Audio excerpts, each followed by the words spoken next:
Hello and welcome to episode 208 of the official EstablishTheRun.com podcast. My name is Adam Levitan, and today I am joined by the man you know, the man you love, the translucent analytics savant. It is Mike Leone. How's it going, buddy?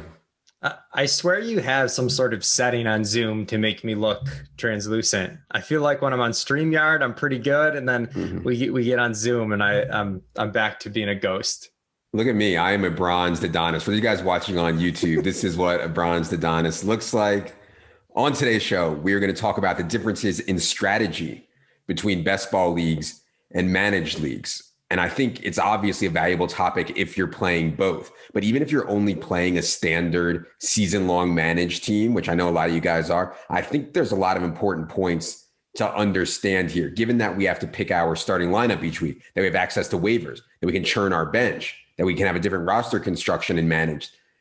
We should think about all that and how the strategy should change. We're going to talk about all that today. Before we get into today's show, I wanted to remind everyone the program is brought to you by our friends at Underdog Fantasy. It is best ball season. Underdog, undoubtedly the best platform. For details on our promos with them, it's basically literally free money. Please take it. Head to the best ball tab on the site and look for the how to claim your Underdog credit link. Don't miss out on free money. Also, wanted to remind everyone that the glory that is NFL preseason DFS is nearly upon us. Details on our package and pricing for that will be up on the site very soon. I actually expect to have it up by the time this podcast is released. So stay tuned on Twitter and the site for that. All right, let's get into it, Leone. We're going to divide this into four kind of broader topics here. The first point to make should be the most obvious one, I think, to most people. In managed leagues, we have access to waivers. And if you're listening to this podcast, I assume that you're pretty hardcore and you're going to be grinding waivers pretty hard each week. It is a huge, huge difference. So what's the first thing you think of, Leone, by having access to waivers that makes a difference from best ball, where obviously draft only, no waivers? I think right off the bat, it changes how we approach the running back position a little bit. Running backs tend to be somewhat overvalued in general in all formats, but I think that's particularly the case in managed leagues versus best ball. In best ball, it's a bit more important to get some floor out of your RB1, to take one or two running backs early and solidify that position, because we don't have waivers, as you mentioned, to churn through a lot of zero RB candidates, we call them, or guys that might step into roles due to injury or just unexpected depth charts, just how those play out.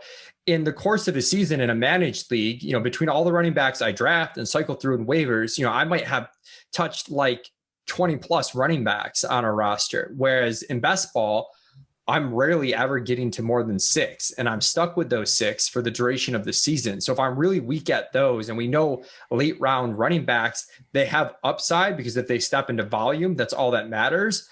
But when they don't hit that upside, the injury doesn't happen in front of them or the role doesn't work out that way, they have incredibly low floors. So there's a really big difference in waivers in that regard, and also in the number of running backs you can roster right off the bat.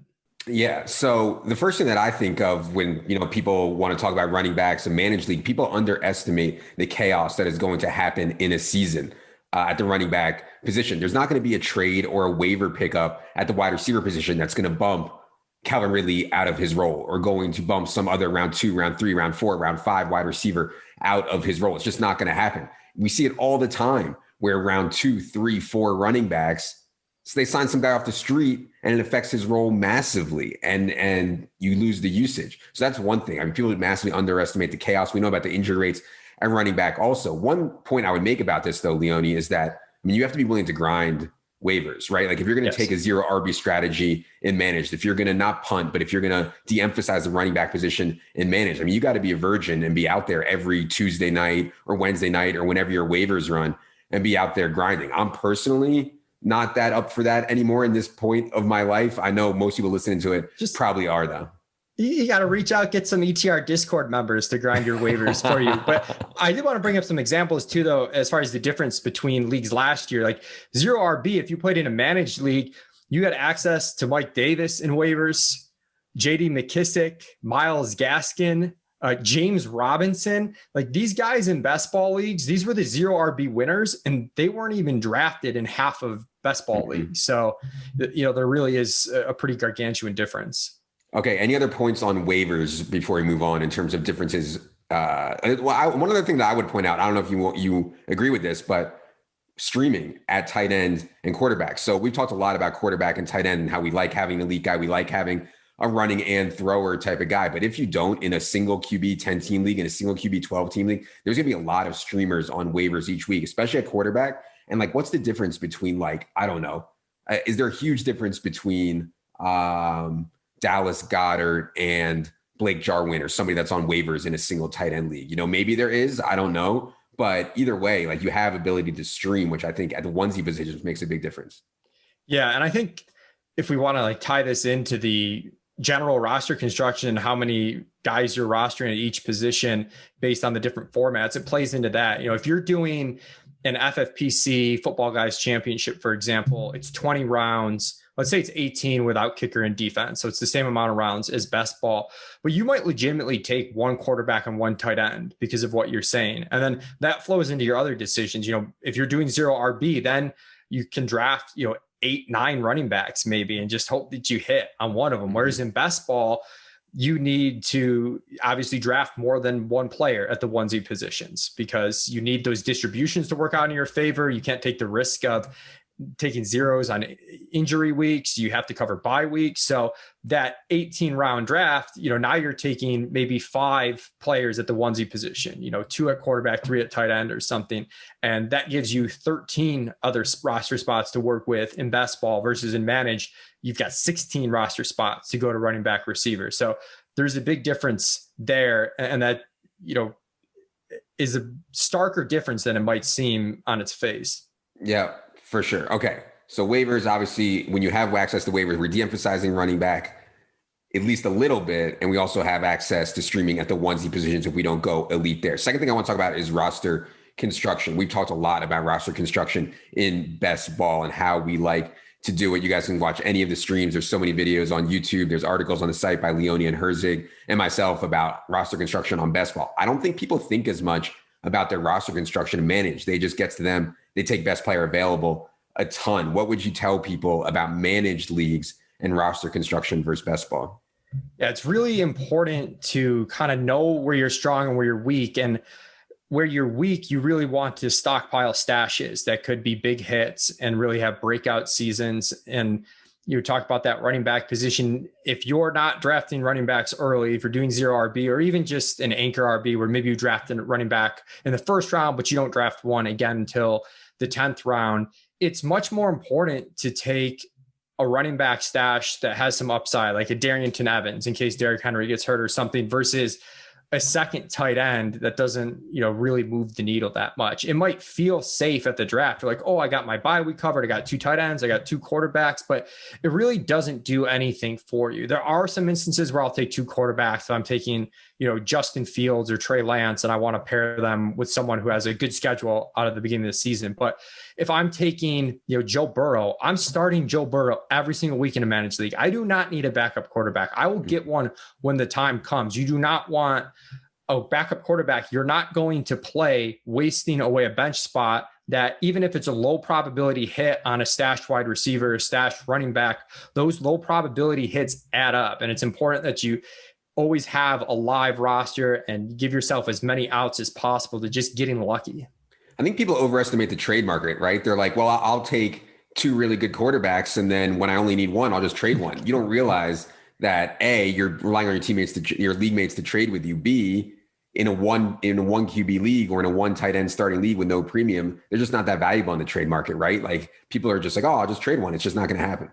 It never happens. In theory, it sounds good. You feel like you got this value, and it just never works out, especially as I think even, more casual 12-team leagues are getting a little bit sharper in 1 quarterback leagues.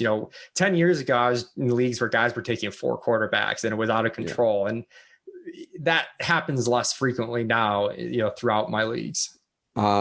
Anything about wide receivers with roster building? We're relying so heavily in best ball on wide receivers. We're taking 9, we're taking 10. We're trying to take 6 in like the first 8 rounds to have access to the ceiling. What about wide receivers in managed leagues? Are you placing as big an emphasis on wide receivers in your roster construction there? I like to take more early, but less total in managed leagues. And I really want every receiver in a managed league I take to have the type of upside where they become a very clear start.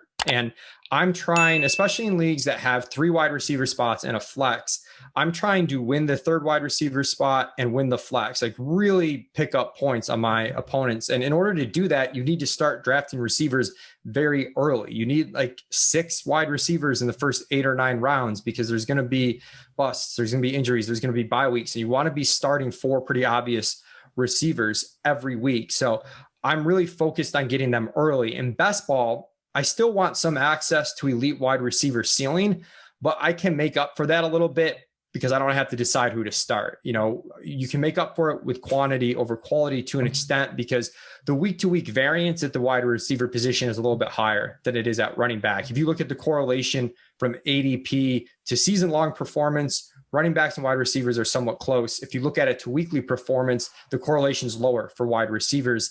And that's just because, you know, it's more dependent on big plays and whatnot. And you can take advantage of guys that are going to see the field beyond the field that you wouldn't necessarily start in a managed league, but you get those guys on your roster every now and then. You know, they're going to have a 580 in one day, and that's really good, and that's going to crack your roster. So I care more about getting that quantity in best ball, and whereas in managed, I really want the high end quality as much as possible. I really want a lot of wide receivers early. Not that I won't draft wide receiver early in best ball, but I'm prioritizing it more in managed. Yeah, for sure. And for people using our rankings, how should they think about best ball versus managed with the wide receiver position? Because like if it gets to me in managed leagues, I think I'm way more likely to use a round 1 pick on Diggs and Tyreek and Devontae Adams and guys like that than I would be in best ball, if you know what I mean. Yeah, absolutely. And our rankings, we do as best we can to kind of show that in our rankings. You'll see Stephon Diggs a little bit higher in our standard PPR rankings than he is in the DraftKings best ball rankings or the underdog best ball rankings. Now, it's hard to sort of separate the types of wide receivers we're targeting. And this is where you kind of need some common sense at the back end of drafts. And we'll get into types of players to target in a second here. Mm-hmm. So like the back end of draft, you kind of need some common sense what format you're doing, but our ranks really should try to help you earlier, where we are propping up the receivers a little bit more in managed versus in best ball. And, you know, that's okay. Be okay taking Stephon Diggs in round 1 in managed. I want to transition to the fact that in managed leagues, you have to pick your starting lineup each week. People underrate this, that predictability, that correlation between how often a guy started and how often he performs well is really important in managing. So as we get to the quarterback position, and by the way, I really encourage everybody to listen to Establish the Edge with Leone and JJ talking about the quarterback position for this year and how it has changed, or if it has changed at all. But what I would say is that not only has the ceiling on the top 6, 7, 8 guys gone absolutely nuclear because they're such good throwers and such good runners, but also the predictability has increased also. So when I have to set my lineup each week, I mean, my God, how is somebody, if I'm starting Josh Allen and they're starting Kirk Cousins, I mean, my God, they're drawing like stone dead, right? So how are you changing quarterback thoughts on best ball versus managed?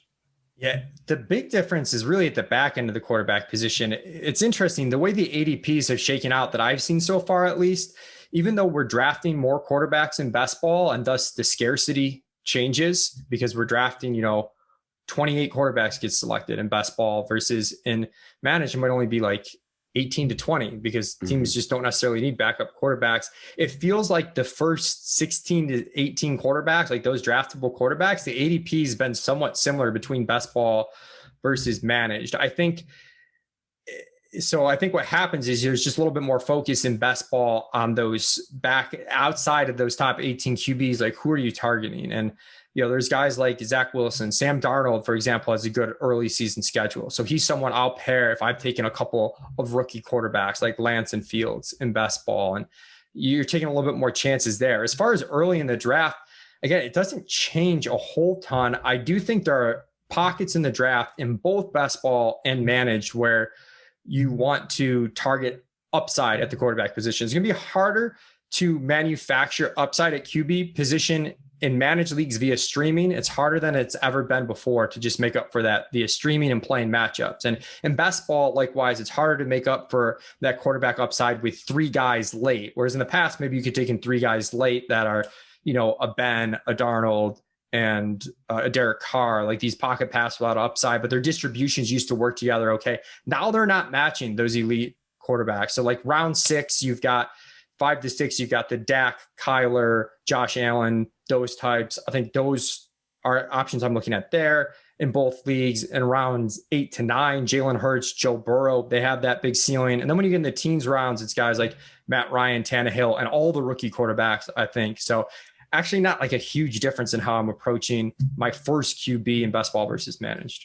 Okay. But I do think that there is a difference when you have to set your own lineup at other positions, right? Because like I know that X player is going to have some big games this year. Picking out when they are going to do so can be really hard, especially at tight end, especially at wide receiver, especially at tight end where it's so touchdown dependent. Like Mo Alley Cox is going to have big games this year. I don't know when they're going to be. Now in best ball, I don't have to worry about it, right? When Mo Alley Cox has a big game, he's in my lineup.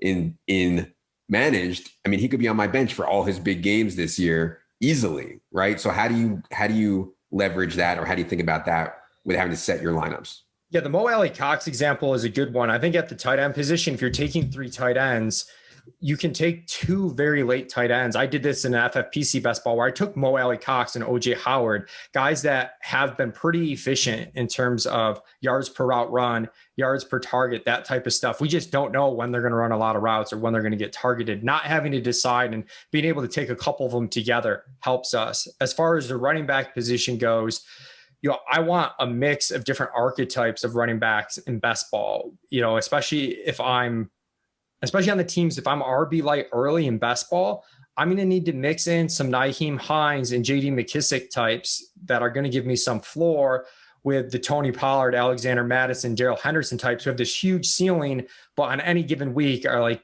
50-50 to be sub 5 point fantasy points and just absolutely derail your lineup. Whereas in managed, if I'm stockpiling running backs, I almost solely care about upside. Maybe I get 1 to 2 startable guys, but beyond that, I'm just making upside bet after upside bet because I can churn through those and it's going to be obvious who I'm going to start on a given week. And so that's the difference there. And then at wide receiver, it goes back to that quantity versus quality thing. Again, you just want to take advantage of the variance of the position in best ball, which is why I actually draft more wide receivers in best ball than I do in managed, because anybody who's going to see the field and see targets can crack that best ball starting lineup.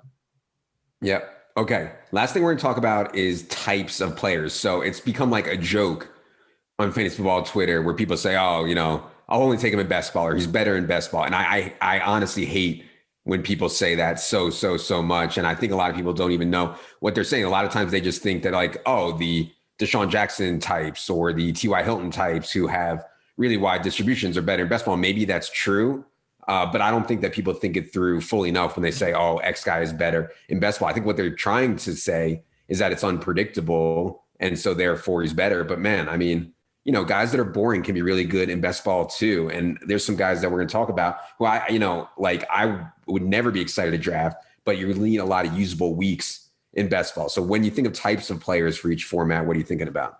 Yeah, I'll give the market a little bit of credit in terms of sometimes these mid-round wide receivers, mid-early, if I'm taking Robbie Anderson versus Brandon Ayuk, I might say, okay, Brandon Ayuk or a Will Fuller type has more spike week potential. And that's generally what people mean when they say better in best ball. And I think in that range, it makes sense to focus on ceiling. I think as we get later in the draft, though, people have a tendency to over focus on like this 99th percentile upside case for players in best ball. Whereas I think it should be the opposite. I think we should be focusing on those really high upside, but maybe unlikely to hit guys in managed, because we can just drop them. And generally we're not using those players later in the draft in our starting lineup anyways, until it becomes very obvious. So I think the upside shifts to being a higher priority in managed leagues, whereas in best ball, guys that are just going to see the field consistently and rack up points, you're sort of playing to hope that you get a ton of those guys and the distributions kind of net out. You don't have any waivers. You only have 18 roster spots in most of the big best ball tournaments, whether it's underdog or FFPC. You can't be wasting 3-4 roster spots taking wild swings on guys that don't have any type of role. So players like I don't know, a Russell Gage, for example, he has a really defined role, is going to see, a high teens target share for a team like Atlanta that throws a lot. Not a super exciting player, not someone I'm probably going to stick in a high upside managed league roster, but his weeks over the course of his 17-week season are going to count quite a lot for me in my best ball lineup. Whereas in managed, I'm probably done with receiver a little bit earlier.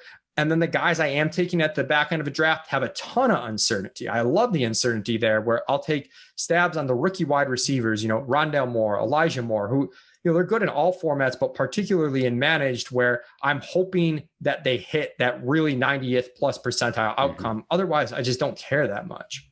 Yeah. And one thing about these best ball drafts, you see guys that are quote unquote boring, which I agree with. And I've been hard on them. A lot of them are older guys and stuff like that, slot receivers, et cetera. They slip. I mean, they slip really far. And guys who are like, people are excited about, Mecole Hardman, and you mentioned some other guys, Henry Ruggs and guys like this, people envision 99th percentile outcomes for them. Yeah. And they get really excited about it.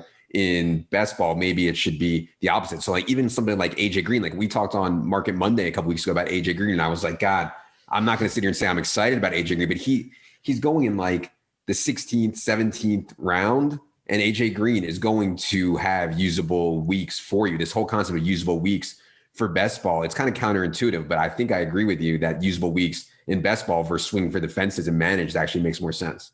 And when those weeks come, is a big difference. Obviously, if you're playing in the big tournaments in best ball, there's a little bit more priority on the last 3 weeks of the season. But to even get there and to get out of your league, weeks 1 through 14, week 1 counts the same as week 14, and you got to be top 2 out of your 12 to advance. Whereas a managed league, a lot of times 6 out of 12 teams are making the playoffs, and it's a little bit more manageable to make the playoffs. And you just want this monster roster come the time that you make the playoffs. So that also feeds into like 0 RB teams or rookie running backs and those types of things do better in managed leagues because they ascend throughout the course of the season. Your roster might be a little bit fragile to start, but it's going to be really good at the end. Whereas best ball, like having good weeks right out of the gate, it counts, it matters a little bit more than it does relative to a managed league. Mm-hmm. Yeah. Great points. Okay. We talked about AJ Green. So I think that's our cue to cut it off for today. I think this is really interesting stuff. And thinking about roster construction and how a managed league goes is something that there's not a lot of analysis about. There's a ton of analysis about best ball. There's not as much about managed leagues. I hope you guys enjoyed this. Be sure you're following Leone on Twitter at 2hats1mic. Be sure you are subscribed to the Establish the Edge podcast. By the way, this is being simulcast on Establish the Edge. So shout out to all the Establish the Edge listeners out there. Hi, how are you? Continue. The things with Gretch are so good too. Shout out to Gretch for doing the pods with you. They're going full virgin status, player by player on 1% differences in market share. So be sure to check those out. Can I say one more thing? I guess I kind of forgot to say. Go ahead. Am I just going to totally botch your outro? Sorry, no, you're a professional. You'll deal with it. Well, we talked about like the quarterbacks, like in roster construction, but the tight ends, like I definitely prioritize an elite tight end in best ball a little bit more. Like I said, quarterbacks doesn't make a big difference for me, but tight ends, it really does because it's really hard to, make up for a Kelsey type upside, with 3 tight ends. You just kind of can't make up for that distribution. So and because I know I can make up for receivers with bulk quantity, at least like my back end receivers, I'm taking Mark Andrews, TJ Hawkinson at the 5-6 turn. I'm not doing that in a managed league. I'm doing it in a best ball league. Yeah. And best ball, I've been taking Waller or Kittle at like the late second round almost every time this year. So yeah, not managed. Yeah, and I don't know if I would take like in a managed league. I don't know if I would take them over, AJ Brown late second. Right. Whereas best ball, I think it's pretty easy decision to take, Kittle or Waller there. Right, no doubt. Okay, now it's really over. Check out Establish the Edge. Check out at 2hats1mic on Twitter. For producer Luke, for Jerry, for Leone, I am Adam. Good luck, everybody.